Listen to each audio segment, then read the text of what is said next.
I want to show you my grilled asparagus and tangerine aioli. Now, I love this dish. In the springtime, when asparagus is in season, it's perfect. So what I do first is I blanch my asparagus after I've actually peeled a little bit. Now, I like to take these and peel just the ends of it, just the asparagus, because this little part right here, it tends to get a little chewy, so I take the little bit of the skin off the bottoms, especially when you have the larger ones, the jumbo, that's a little bit more, has a little, we call it a little bit woody on the end of it. You don't need to trim them with a knife or scissor. All you do is you take the asparagus and you kind of like bend it a little bit, and wherever it snaps is where it should break and where the end should come off, okay? So then it leaves you with this nice sweet part of the stem of the asparagus.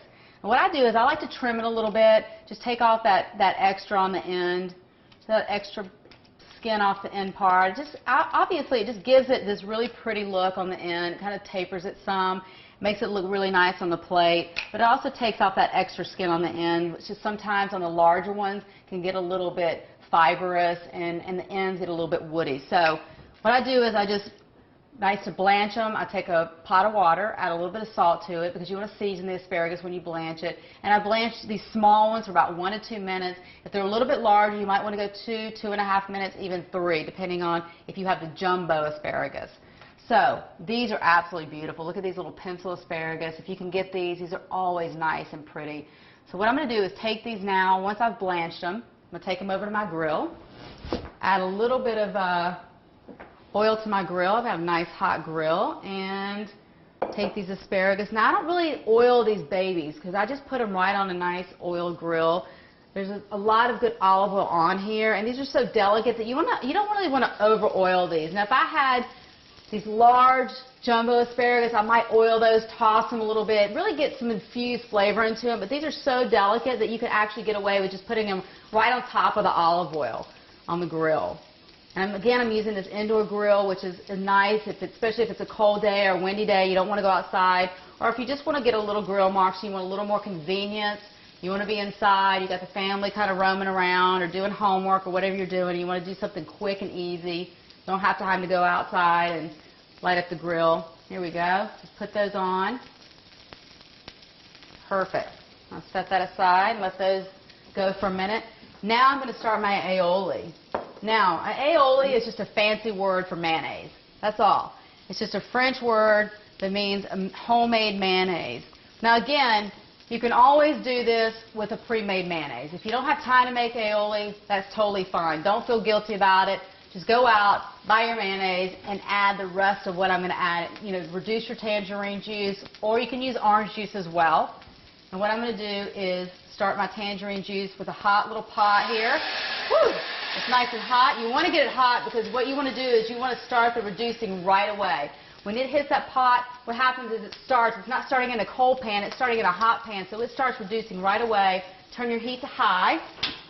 Make sure it's nice and hot. Turn it on high because you want to start boiling, and then you're going to have it simmering. So it just reduces. And reduction just means that usually this is going to reduce by a half or 3/4 and make it nice and syrupy.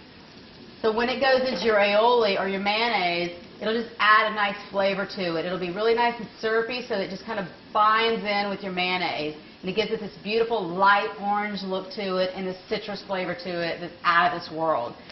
So what I was saying earlier was if you're going to do this with pre-made mayonnaise, all you do is the same process. Reduce some orange juice or tangerine juice, which is what I'm using and what the recipe calls for. You reduce the same way. Reduce your tangerine juice.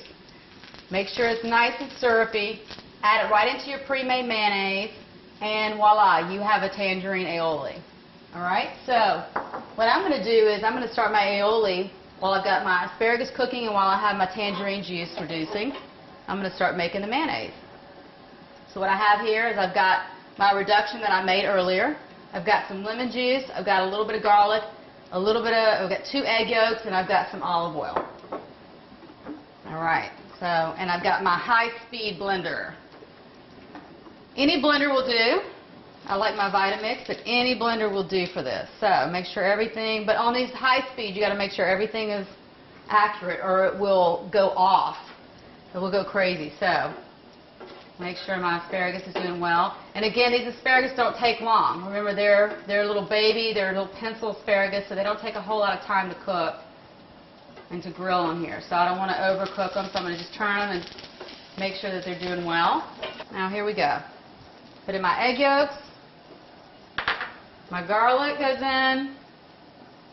Fresh garlic. Remember, it's fresh garlic. Okay.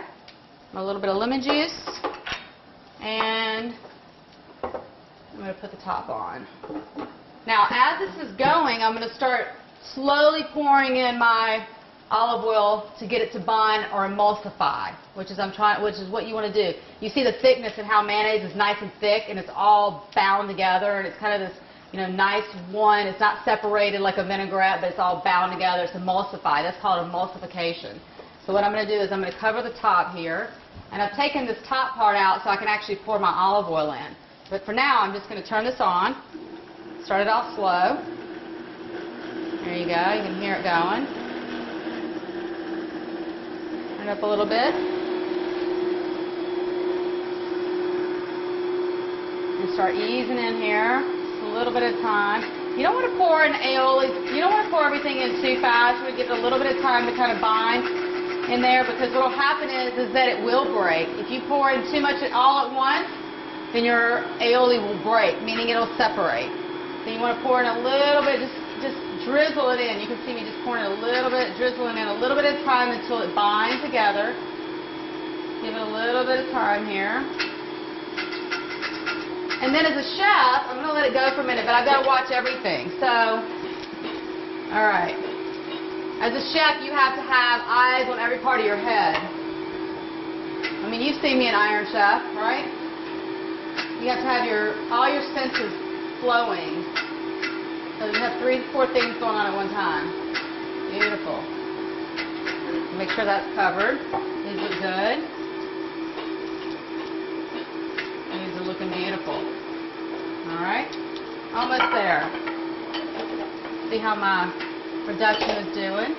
You can still see though that this is, I don't know if you can see that or not. Let's see. See how liquid that is? It's still pretty loose. You want that to be super nice and thick, a nice little thickness to it. Not ready yet, so we're going to keep going on the reduction. And I'm going to keep going on my aioli here. So a little more added in. Again, you got to be careful too that you don't keep that going on and on and on, because again, your blender can cause friction too. Friction is heat. So if you keep this going and moving too long, what will happen is the heat will also break your aioli. It'll also break your mayonnaise. So making sure that you're checking on it, but shutting off your blender as you go. Checking on your, oh, it's getting nice and thick there. So now what I can do, once it's thickened, I can just add my olive oil. I don't have to add it in a little at a time. Now I can just go. So that's what I'm going to do. Once it's emulsified for the most part. Thickened up. Now you can just go. I'm going to add what I need. And if it gets too thick, what I have is I have a little bit of water set aside. If it gets too thick, you can just add a little tiny bit of water to thin it out some. And there you go. You season it, it's ready to go. Okay? Just look at it. It's a little bit thick, so what I'm going to do is I'm going to add a touch of water to it. Everything's ready to go. A little bit of water just to thin it out some. I'm going to season it with a little bit of salt. Okay. Get it across the sides there. Make sure I scrape the sides on it. Like anything else you do in a blender or a food processor, you want to scrape the sides a little bit. Turn it on. Turn my speed down a little bit. Blend it really slowly. And we're almost done. And there we have it. Oh, this is so pretty. I don't know if you can see that, but look at that. Isn't that gorgeous? You can see how it could pour. You see how this pours? Look at that. That's beautiful. That's the way it should look. It should be thick, emulsified, nice and creamy, almost like a milkshake. That's a homemade mayonnaise. And if you ever have time, it's just fun to try it out. And again, the secret is to add in your olive oil slowly. to begin with, and then once it's emulsified and once you've seen the thickness, then you can add in the rest of the olive oil all at once. Okay? All right, my tangerine juice is nice and thick. My asparagus is ready to go. So I'll pull it off the grill.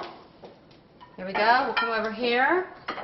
Oh, everything's ready. Look at this. Now this is the final dish. Oh, so beautiful. And there you have it. This is my grilled asparagus with the tangerine aioli. And remember, keep cooking.